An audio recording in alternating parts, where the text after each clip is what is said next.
The city's tutelary guardian drinks with him frequently. The ocean's dragon kings are his relatives. Equal to Heaven of the Tai Mountain is his dear friend, and the 10 kings of hell happen to be his bond brothers. That's why we have no place to go even to file suit.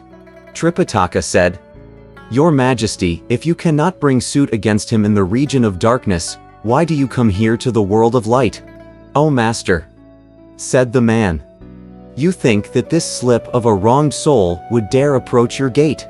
Before this monastery you have the various tutelary devas, the 6 gods of darkness and the 6 gods of light, the guardians of 5 quarters, the 4 sentinels, and the 18 guardians of the faith, all of them closely watching over you and your horse. Just now, it was the night patrol god who brought us in here with a gust of divine wind. He said that our water ordeal of 3 years is now fulfilled, and that we should come to seek an audience with you. He told us that you have under your command a senior disciple, the great sage, equal to Heaven, who is able to slay fiends and subdue demons. We have come with all sincerity to plead with you. We beseech you to go to our kingdom and seize the demon, so that the true and the deviate can properly be distinguished. To repay the kindness of Master, we shall imitate those who express their gratitude by weaving grass ropes or holding bracelets in the mouth. Your Majesty, said Tripitaka. So you came here to ask my disciple to get rid of those monsters for you? Exactly. Exactly, said the man.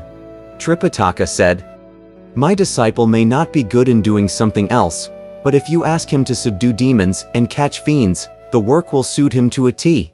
But Your Majesty, though you may order him to seize the monster, I fear that he may find it difficult to carry out. Why should it be difficult? Asked the man. Tripitaka replied, If that fiend indeed possesses such great magic powers that he has managed to transform himself into an exact image of you, then it will mean also that all the civil and military officials of the court and all your consorts have been nothing but friendly and amiable toward him. Though my disciple may be able, he would not engage in warfare recklessly. For if we were caught by the officials, who should accuse us of plotting against the kingdom, and charge us with the crime of treason, we would be imprisoned in your city. Wouldn't our efforts then be like the failed attempt of drawing a tiger or carving a heron and turning it into another creature? I still have someone in the city, said the man. Tripitaka said, That's good, that's good. He must be, I suppose, an hereditary prince of the first order, dispatched to a command post somewhere. No, said the man. I have in the palace a prince, an heir apparent of my own begetting. Has the prince been banished by the demon? Asked Tripitaka. Not yet, said the man. But he has been asked to remain in the Hall of Golden Chimes, either to discuss the classic texts with one of the secretaries, or to sit on the throne with the Taoist. For these 3 years, the prince was forbidden to enter the palace, and unable to see his mother. Tripitaka asked, For what reason? The man said, This was a plan of that fiend, for he feared that if mother and son had a chance to meet, their casual conversations might lead them to discover the truth. Though your ordeal no doubt has been preordained of heaven, said Tripitaka, it is nonetheless similar to what I had to undergo. Long ago, my father was killed by a pirate, who also took my mother by force. After 3 months, she gave birth to me, and I escaped with my life in the waters. It was my good fortune that a gracious master at the Gold Mountain Monastery reared me till I was grown. Come to think of it, I had neither father nor mother when I was young. And the prince at this place has lost his parents. How pitiful indeed. But let me ask you, though you may have a prince still in court, how can I possibly get to meet him? Why not? Asked the man. Tripitaka said, He's now guarded by the demon, and he cannot even see his own mother. I'm only a monk. For what reason would I be able to have an audience with him? The man said, But he is leaving the court tomorrow. What for? Asked Tripitaka.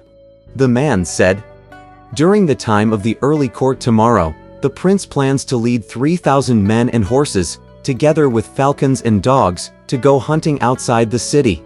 Master will certainly have a chance to meet him. When you do, and if you are willing to tell him what I told you, he will believe you. He's of fleshly eyes and mortal stock," said Tripitaka. Having been deceived by the demon into remaining in the hall, was there a day when he did not address the spurious ruler as Father King? How could he possibly believe my words? "If you are afraid that he won't believe you," said the man, "we shall leave with you a sign to indicate that you are telling the truth." "What kind of sign?" asked Tripitaka. The man put down the white jade token inlaid with gold he had in his hands and said, "This thing can be a sign." "What's the significance of this thing?" asked Tripitaka. The man said, "After the Taoist had changed into our form, all he lacked was this treasure. When he entered the palace, he claimed that the rain-making Taoist had robbed him of this jade token, which for 3 years now he had not been able to recover. If our prince sees it, the sight of the thing will remind him of its true owner, and our wrongs will be avenged." "All right," said Tripitaka. "Let me have it, and I'll ask my disciple to take care of you. Will you wait here?" "We dare not," said the man. "We plan to ask the night patrol god to use another gust of divine wind and send us into the inner palace, where we shall appear in a dream to our true queen of the central palace. We want to make certain that mother and son will be of one mind with all of you." Tripitaka nodded in agreement and said, "Please go." The wronged soul bowed to take leave of Tripitaka, who was trying to walk outside to send him off.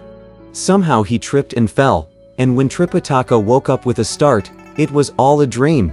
As he faced the dim, flickering lamp in fear, he cried repeatedly, "Disciples!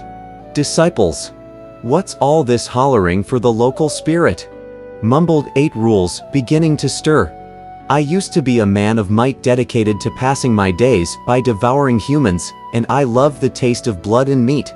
What enjoyment! You have to leave the family and ask us to protect you on a journey. I thought I was to be a monk, but in fact I'm a slave. During the day I have to pull the luggage and lead the horse, while at night I have to carry the night pot and smell someone's stinky feet by sharing his bed. And even at this hour, you are not asleep. What are you calling disciples for?" "Disciples," said Tripitaka. "Just now I fell asleep on the table and had a weird dream." Leaping up all at once, Pilgrim said, "Dreams arise from your thoughts. Before you ascended a mountain, you were afraid of monsters already. You worried over the distance to Thunderclap, which you have yet to reach. You also thought of Chang'an and wondered when you would be able to return. When your mind is restless, you have many dreams. But look at Old Monkey. With true single-mindedness I seek to see Buddha in the West, and that's why I don't have even the tiniest dream." Tripitaka said, "Disciple, this dream of mine is not a homesick dream. When I closed my eyes just now, a violent gust of wind brought into my view a king standing outside the door of our chamber. He said that he was the ruler of the Black Rooster Kingdom, but his whole body was dripping wet, and he was weeping. He then proceeded to give a thorough account of their conversation in the dream to Pilgrim. No need to say anything more," said Pilgrim, chuckling. "If he appears in this dream of yours to you, he's plainly trying to take care of Old Monkey by giving me some business. There must be a fiend there trying to usurp the throne and seize the kingdom. Let me distinguish the true from the false for those people. When my rod reaches that place, success is assured."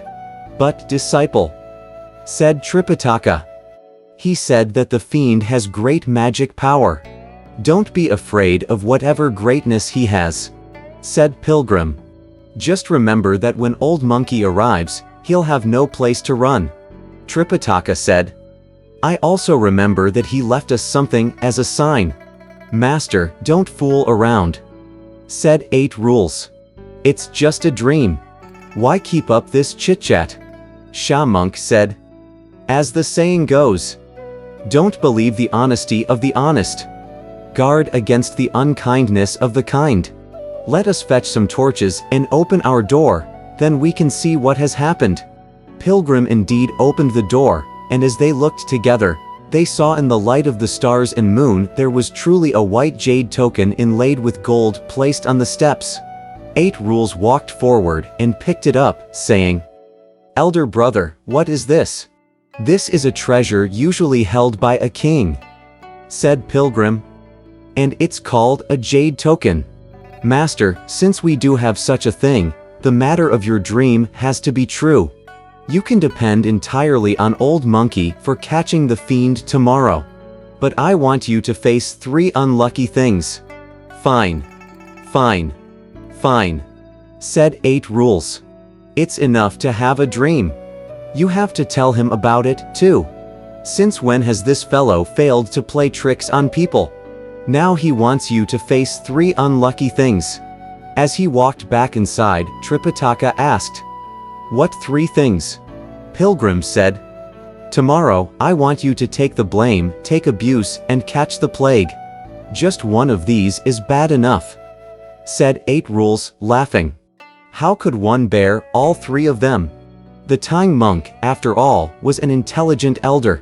He therefore asked, "Disciple, can you tell me more about what these 3 things involve?"